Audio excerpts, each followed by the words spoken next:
매도 청구 소송 대응 전략에 대해서 간단히 살펴보면, 첫 번째로는 공실로 만들어서 반소 제기하실 것을 권유드립니다. 매매에 있어서 조합의 매매 대금 지급 의무와 매도인의 소유권 이전 및 건물 인도 의무는 동시행에 관계에 있어요. 매도 청구에서도 이러한 법리가 적용됩니다. 두 번째로는 사감정을 미리 받아두면 좋습니다. 사감정은 법원에서 신빙성의 문제로 증거자료로 채택되지는 못해요. 그럼에도 불구하고 안녕하세요. 건평법률사무소 김건우 변호사입니다. 저는 부동산 그리고 재개발 재건축을 전문 분야로 하고 있으며 해당 분야가 대한변호사협회의 전문 분야로 등록되어 있습니다. 오늘은 수원의 모 리모델링 주택조합 매도 청구와 관련해서 말씀드려보고자 합니다. 저는 최근인 2025년 5월 수원의 모 아파트 리모델링 주택조합 사업구역 내 소유자 다수인들로부터 매도 청구 대응을 의뢰받고 단체 소송 진행 중에 있습니다. 최근 리모델링 주택조합의 매도 청구 소송에 관하여 부쩍 문의가 늘어서 리모델링 주택조합의 간략한 진행 절차 및 매도 청구 소송의 효과적인 대응 방안에 대해서 살펴보기로 합니다. 리모델링 주택조합의 진행 절차와 관련해서 간단히 살펴보면, 우선 리모델링 주택조합은 주택법에 따라 설립되는 법인으로 공동주택의 소유자들이 리모델링 사업을 추진하기 위해서 구성하는 조직입니다. 리모델링 주택조합은 도시정비법의 재개발 재건축 정비사업조합과는 달리 사법인으로서의 성격이 강합니다. 리모델링 사업을 진행하기 위해서는 일정 비율 이상의 구분 소유자 동의가 필요하게 됩니다. 주택법 제66조에 따르면 리모델링 허가를 신청하기 위해서는 구분 소유자와 의결권의 각 75% 이상의 동의가 필요하게 되죠. 이러한 동의는 리모델링 설계의 개요, 공사비, 조합원의 비용 분담 명세가 기재된 결의서에 의해서 이루어집니다. 리모델링 결의는 창립 총회에서 할 수도 있고, 구분 소유자들이 리모델링에 동의하는 취지 서면을 별도로 제출하는 방식으로도 가능합니다. 다만 서면 결의 방법에 의한 리모델링 결의에서는 결의 성립 후에 이루어진 동의 철회는 효력이 없으므로 유의하셔야겠습니다. 리모델링 허가 신청에 관련해서 살펴보면,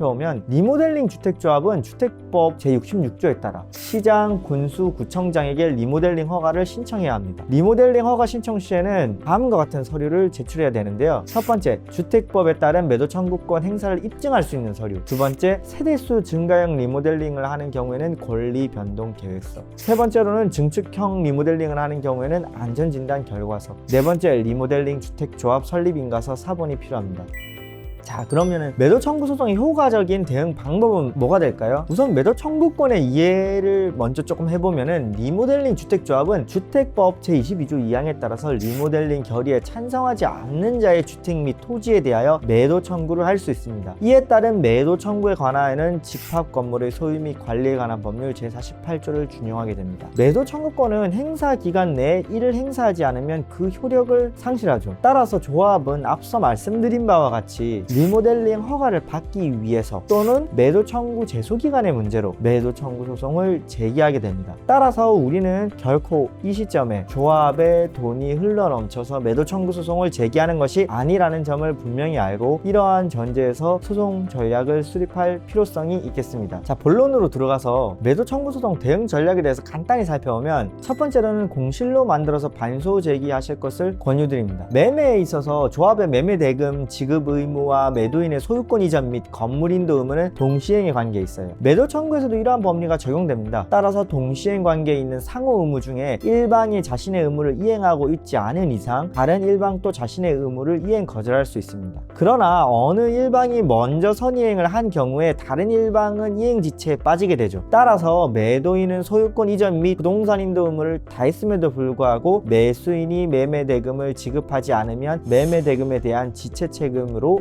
이자를 부담하게 됩니다. 이를 소송에서 어떻게 구현할지는 부동산 전문 변호사의 도움을 받아보실 것을 권유드립니다. 두 번째로는 사감정을 미리 받아두면 좋습니다. 사감정은 법원에서 신빙성의 문제로 증거자료로 채택되지는 못해요. 그럼에도 불구하고 가격 시점에 근접해서 사감정을 받아두는 것은 유리한데, 왜냐하면 법원 감정인은 가장 최근에 사감정된 이력을 참고 자료로 활용할 가능성이 높기 때문이죠. 세 번째로는 감정 의견서가 중요합니다. 매도 청구 소송에서는 다른 일반 소송과 달리 준비 서면보다 것보다 감정의견서가 더 중요한 역할을 할 수 있습니다. 감정의견서는 법원에 제출하는 것과는 별개로 법원 감정인에게 직접 전달되도록 해서 법원 감정인이 감정평가서를 작성하기 전에 의견을 반영하도록 하는 것이 중요합니다. 대법원은 매도 청구 소송에서 매매 대금에는 개발 이익이 포함되어야 한다고 판시하고 있습니다. 하지만 개발 이익의 추상성으로 인하여 소송에서는 이를 충분히 입증하지 못하고 있는 현실이기도 합니다. 따라서 가급적 부동산 전문 변호사를 통해서 종전 아파트의 시세를 충분히 평가받는 방법을 모색하실 것을 추천드립니다. 네 번째로는 리모델링 결의의 유효성에 대해서 살펴보겠습니다. 리모델링 결의가 유효하게 성립하였는지 여부는 매도 청구권 행사의 전제 조건입니다. 리모델링 결의에 필요한 동의율을 충족하지 못했다면 매도 청구권 행사의 근거가 없어지죠. 따라서 리모델링 결의의 유효성을 다투는 것이 매도 청구 소송에서 중요한 방어 전략이 될 수도 있습니다. 하지만 이런 주장은 소송을 무한 장기화시킬 가능성도 존재하기 때문에 의뢰인이 처한 상황에 맞춰서 의뢰인의 이익이 되는 필요 논점인지를 충분히 검토할 필요성도 있겠습니다.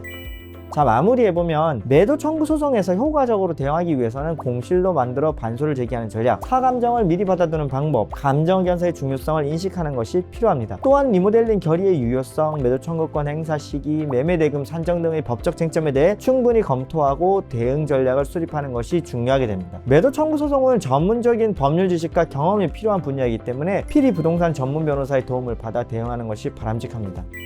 매도 청구 소송에 관해서 추가로 궁금하신 점이 있으실 경우 언제든지 당 법률사무소로 연락하여 주시기 바랍니다. 네, 본 유튜브 영상 구독과 좋아요도 눌러주시고 알람 설정까지 해주시면 좋겠습니다. 또 네이버 블로그도 운영하고 있으니까 재개발, 재건축, 리모델링 조합, 가로주택 정비조합, 다양한 재개발, 재건축 등 관련해서 유익한 정보들이 많고 또 부동산 일반 임대차에 관련된 유익한 정보들도 많으니까 오셔서 충분히 유익한 정보들 많이 가져가실 수 있으면 좋겠습니다. 네, 이상입니다. 감사합니다.